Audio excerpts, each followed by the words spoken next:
Yohanes pasal 8. Perempuan yang berzina. Lalu mereka pulang, masing-masing ke rumahnya. Tetapi Yesus pergi ke Bukit Zaitun. Pagi-pagi benar ia berada lagi di bait Allah, dan seluruh rakyat datang kepadanya. Ia duduk dan mengajar mereka. Maka ahli-ahli Taurat dan orang-orang Farisi membawa kepadanya seorang perempuan yang kedapatan berbuat zina. Mereka menempatkan perempuan itu di tengah-tengah, lalu berkata kepada Yesus, "Rabi, perempuan ini tertangkap basah ketika ia sedang berbuat zina. Musa dalam hukum Taurat memerintahkan kita untuk melempari perempuan-perempuan yang demikian. Apakah pendapatmu tentang hal itu?" Mereka mengatakan hal itu untuk mencobai dia, supaya mereka memperoleh sesuatu untuk menyalahkannya. Tetapi Yesus membungkuk lalu menulis dengan jarinya di tanah. Dan ketika mereka terus-menerus bertanya kepadanya, ia pun bangkit berdiri lalu berkata kepada mereka, "Barang siapa di antara kamu tidak berdosa, hendaklah ia yang pertama melemparkan batu kepada perempuan itu." Lalu ia membungkuk pula dan menulis di tanah. Tetapi setelah mereka mendengar perkataan itu, pergilah mereka seorang demi seorang, mulai dari yang tertua. Akhirnya tinggallah Yesus seorang diri dengan perempuan itu, yang tetap di tempatnya. Lalu Yesus bangkit berdiri dan berkata kepadanya, "Hai perempuan, di manakah mereka?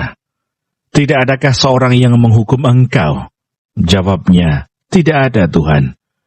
Lalu kata Yesus, "Aku pun tidak menghukum engkau. Pergilah, dan jangan berbuat dosa lagi, mulai dari sekarang."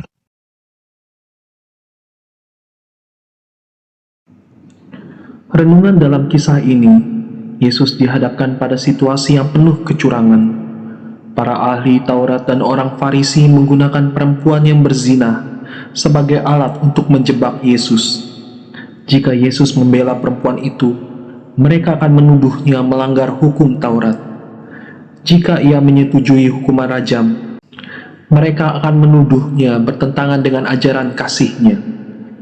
Namun Yesus menjawab dengan bijaksana, "Barang siapa di antara kamu tidak berdosa, hendaklah ia yang pertama melemparkan batu." Kalimat ini mengingatkan kita bahwa semua orang pernah berdosa dan tidak layak menghakimi orang lain dengan keangkuhan. Yesus tidak mengabaikan dosa, tetapi ia memberikan kesempatan untuk bertobat. Refleksi dalam perikop ini.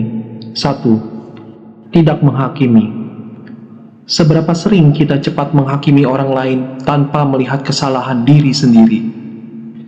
2. Belas kasihan. Apakah kita meneladani Yesus yang memberikan pengampunan dan kesempatan baru? 3. Pertobatan. Bagaimana respon kita ketika diberi kesempatan untuk berubah? Tindakan yang bisa kita lakukan. 1. Berhenti menghakimi orang lain dan lebih introspeksi diri. 2. Menunjukkan belas kasihan kepada yang bersalah seperti Yesus. 3. Menggunakan kesempatan hidup baru untuk hidup dalam kebenaran. Mari kita berdoa.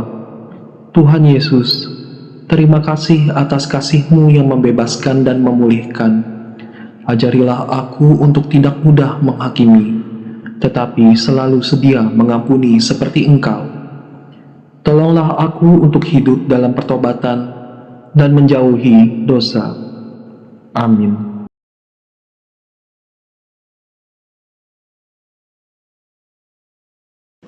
Semoga renungan ini menguatkan iman kita untuk tetap percaya dan setia kepada Yesus, Sang Mesias yang sejati.